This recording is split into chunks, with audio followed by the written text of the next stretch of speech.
Welcome to एडवेरिया जी के study. एडवेरिया जी के study में आप लोगों का स्वागत है। मैं इस चैनल के माध्यम से उन सब क्वेश्चन को पढ़ाने जा रहा हूं रसायन विज्ञान के, जो पिछले कई एग्जामों में बार बार रिपीट होते आए हैं। वीडियो को ध्यान से देखें। वीडियो अच्छा लगे तो वीडियो को लाइक करें, चैनल सब्सक्राइब करें और बेल आइकन दबाएँ। उन भाइयों तक पहुँचाएँ, शेयर करें जो प्रतियोगी एग्जामों की तैयारी कर रहे हैं।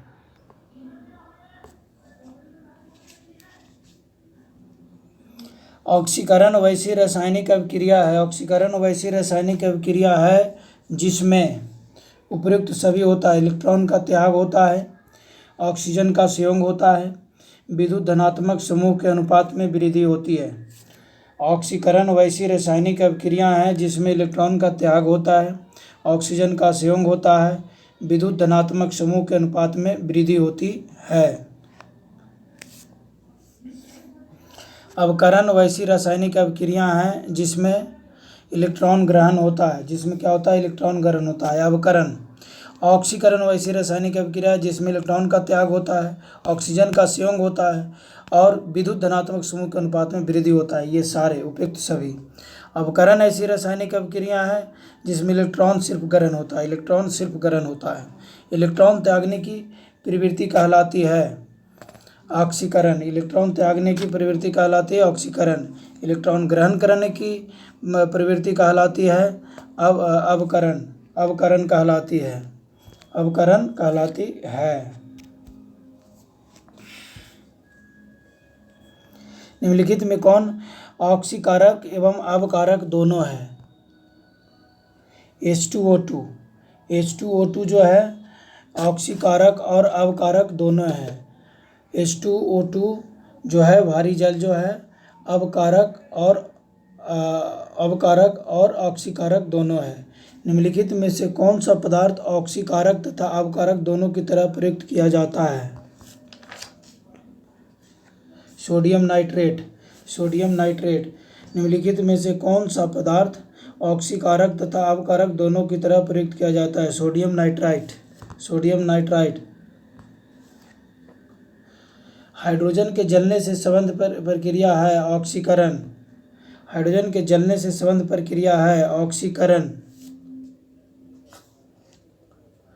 लोहे पर जंग लगना किसका उदाहरण है? ऑक्सीकरण का। लोहे पर जंग लगना किसका उदाहरण है? ऑक्सीकरण का। Fe++ तथा Fe++ में रूपांतरण की प्रक्रिया है ऑक्सीकरण। Fe++, में रूपांतरण की प्रक्रिया है ऑक्सीकरण।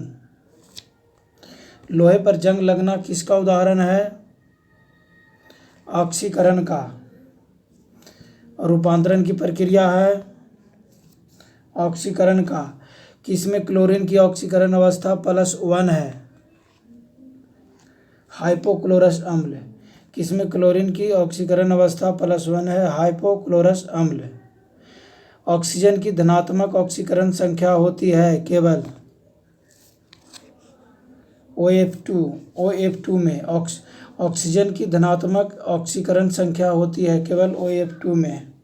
केवल OF2 में। निम्नलिखित में कौन सी हेक्सासाइनोफेरेट आयन Fe6 में लोहे की सही ऑक्सीकरण संख्या है? +2। निम्नलिखित में कौन सी hexacyanoferrate ion hexacyanoferrate ion Fe4 में लोहे Fe की सही ऑक्सीकरण है? +2। निम्नलिखित में से रासायनिक तत्वों में से किसी एक तत्व की अपने सभी यौगिकों में ऑक्सीकरण अवस्था समान होती है? फ्लोरीन में। फ्लोरीन में। OF2 में ऑक्सीजन की ऑक्सीकरण अवस्था है A का। +2। OF2 में ऑक्सीजन की ऑक्सीकरण अवस्था है +2। K4NiCN4 में निकेल की ऑक्सीकरण संख्या है 0। K4NiCN4 में निकेल की ऑक्सीकरण संख्या है 0। ऑक्जेलिक एसिड H2C2O4 में कार्बन की ऑक्सीकरण संख्या है +3। ऑक्जेलिक एसिड H2C2O4 में कार्बन की ऑक्सीकरण संख्या है +3। निम्नलिखित में किसमें क्लोरीन की ऑक्सीकरण अवस्था है? Ci2O में। निम्नलिखित में किसमें क्लोरीन की ऑक्सीकरण अवस्था है? Cl2O में। ऑक्सीजन की +2 ऑक्सीकरण अवस्था वाला यौगिक निम्नलिखित में कौन सा है?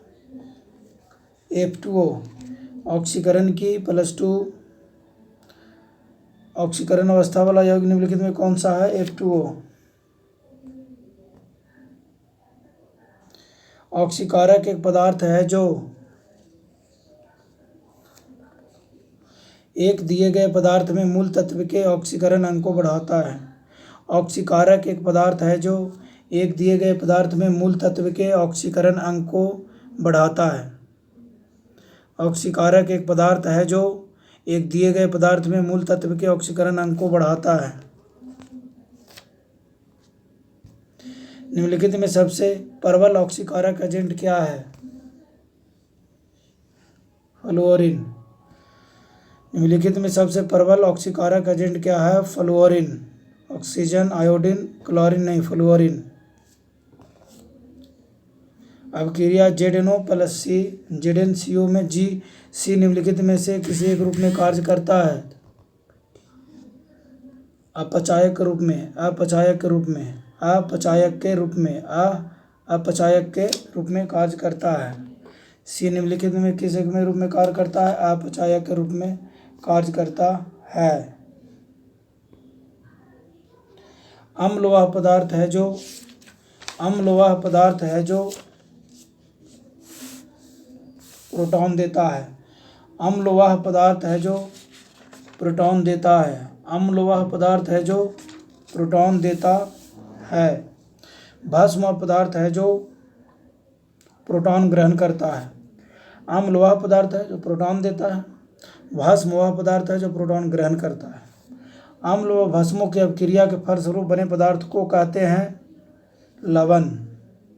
अम्ल व भस्मों की अभिक्रिया के फलस्वरूप बने पदार्थ को कहते हैं लवण। उदासीनीकरण क्रिया में बनता है लवण व जल। उदासीनीकरण क्रिया में बनता है लवण और जल दोनों बनता है। उदासीनीकरण क्रिया में बनता है लवण और जल दोनों बनता है। नीले लिटमस पत्रों को लाल कर देता है। अम्ल लाल कर देता है। नीले लिटमस पत्र को लाल कर देता है अम्ल। लाल लिटमस पत्र को नीला कर देता है भस्म। लाल लिटमस पत्र को नीला कर देता है भस्म। लाल लिटमस पत्र को नीला कर देता है भस्म और नीले लिटमस पत्र को लाल कर देता है अम्ल। लाल लिटमस को भस्म क्या कर देता है? नीला कर देता है और नीले लिटमस को अम्ल लाल कर देता है। अम्ल जो है लाल करता है और भस्म जो है नीला करता है। जल में घुलनशील भस्म को कहते हैं क्षार। जल में घुलनशील भस्म को कहते हैं क्षार। सभी अम्ल जल में घुलकर प्रदान करते हैं H+ आयन। सभी अम्ल जल में घुलकर प्रदान करते हैं H+ आयन। H+ ion. भस्मों का स्वाद होता है खारा। भस्मों का स्वाद होता है खारा। भस्मों के जलीय घोल में कौन सा आयन होता है? OH-। भस्मों के जलीय घोल में कौन सा आयन होता है? OH-। सभी लवण होते हैं वैद्युत अपघटय। सभी लवण होते हैं वैद्युत अपघटय। pH मान का निर्धारण किसने किया? pH मान का निर्धारण किसने किया था? सॉरेनसन ने। सॉरेनसन। pH मान का निर्धारण किसने किया? सॉरेनसन ने। pH मान का निर्धारण किसने किया? सॉरेनसन ने।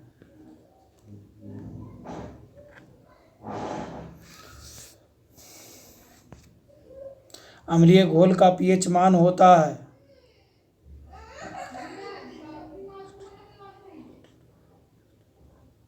7 से कम।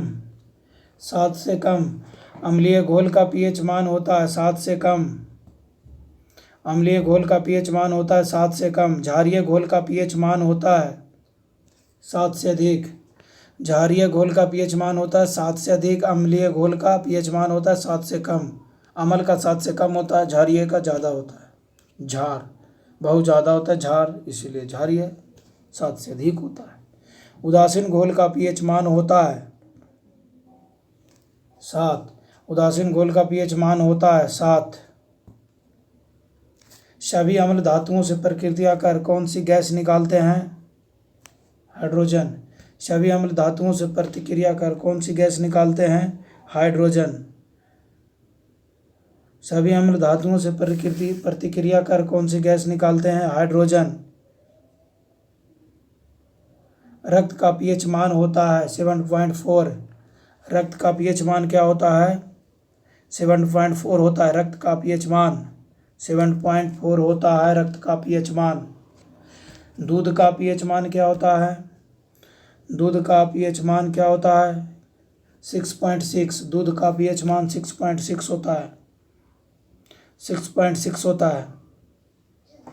दूध का पीएच मान 6.6 होता है।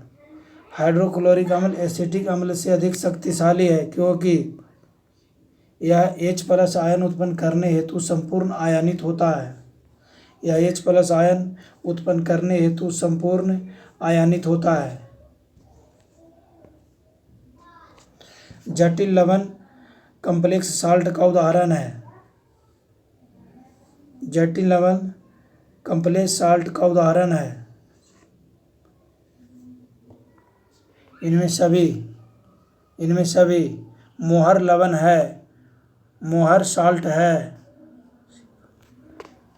द्विक लवण मोहर लवण है, द्विक लवण मोहर लवण है, द्विक लवण मोहर लवण है, द्विक लवण। हाइड्रोजन सभी अम्लों का एक आवश्यक अवयव है, यह सर्वप्रथम किसने कहा? डेवी ने। हाइड्रोजन सभी अम्लों का एक आवश्यक अवयव है, यह सर्वप्रथम किसने कहा? डेवी ने। हाइड्रोजन सभी अम्लों का एक आवश्यक अवयव है, सर्वप्रथम किसने कहा? डेवी ने।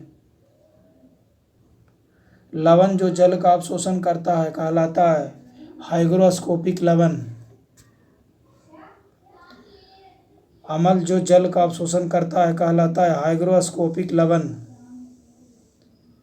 लवण जो जल का अवशोषण करता है कहलाता है हाइग्रोस्कोपिक लवण।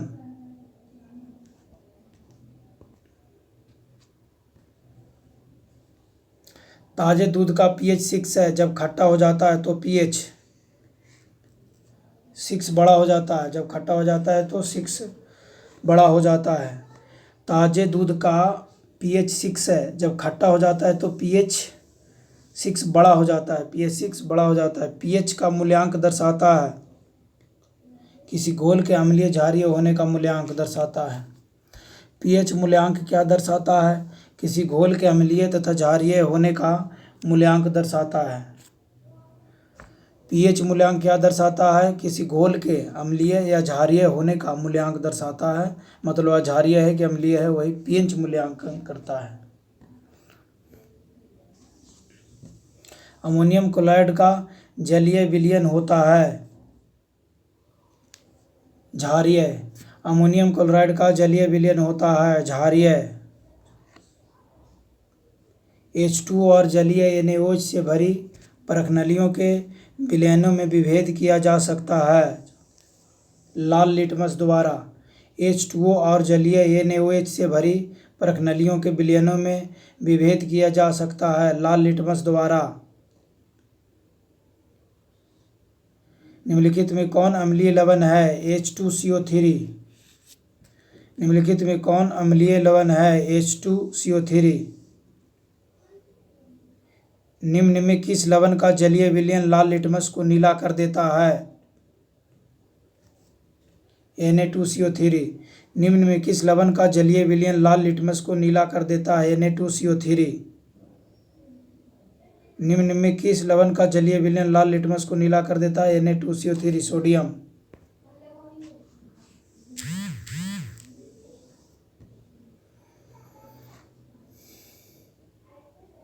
मनुष्य के खून का पीएच है,